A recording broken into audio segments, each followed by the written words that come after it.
So let me give you an example. I talked to you a tiny bit about rewards crowdfunding and the Pebble Watch. Now let me tell you a little bit about equity crowdfunding and the difference between the two. Obviously on their face, you know, they're pretty much the same process. Someone's going to go online, someone's going to see a video, someone's going to see a product or a business or what have you. They're going to read about it, they're going to see disclosures, and then they're going to push a button, they're going to have the opportunity to actually invest in that company. The difference is that you're actually purchasing shares or giving debt or in some way investing in the company and receiving stock or receiving the right to purchase stock.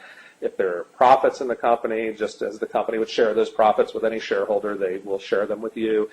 Some of these things can be revenue that you're purchasing into, a revenue stream. It really is wide open as to how it can work. But let me give you a concrete example of the largest equity crowdfunding offering that's ever happened in anywhere. And it's a company called BrewDog, B-R-E-W-D-O-G.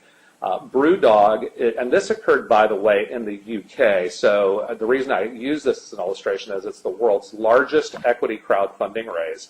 And the UK law is very much modeled after the JOBS Act, but went into effect years before the JOBS Act did, because once the JOBS Act was signed by President Obama, it went to the SEC, and the SEC took 3.5 years to approve the first part of it to be, of the equity crowdfunding world to be made public, and then 4 years and 5 months to actually put into effect the law we're here to talk about today, which is Regulation CF.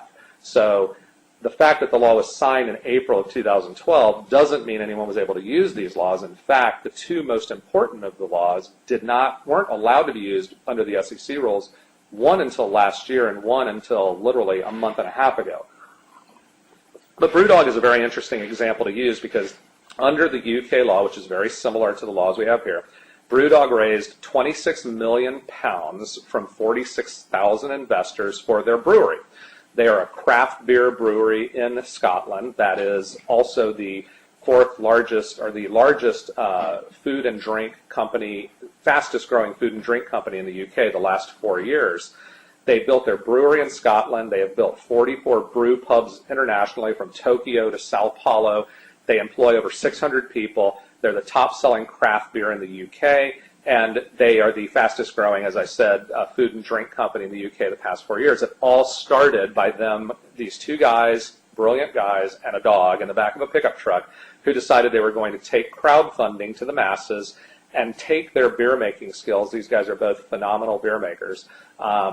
Take their beer making skills to the public and take their passion and go to their fans and have their fans come in and help them support what they did. Now think about it. They took two guys and a dog in the back of a pickup truck and turned it into an international business, solidly profitable every year they've been in existence at this point. Incredible revenues, incredible profits, and they did it all starting with crowdfunding. They didn't go to venture capitalists. They've never taken a dime from angel investors. They've never done any of the traditional ways of raising money. It all came through crowdfunding. They are now about to launch in the next 10 to 20 days a crowdfunding offering here in the United States to build a brewery in Columbus, Ohio.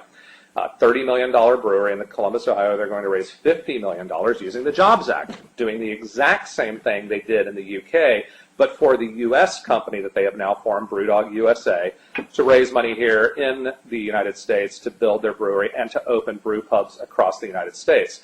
They have filed with the SEC. They're awaiting final qualification, which should come any day now. And once that happens, BrewDog will be out there raising money up to $50 million under the Mini IPO law, which is one of the things we'll talk about a little later today. I happen to know this situation very well. I filed their SEC filings, and I'm involved in all of their aspects of the funding that's going on here in the United States.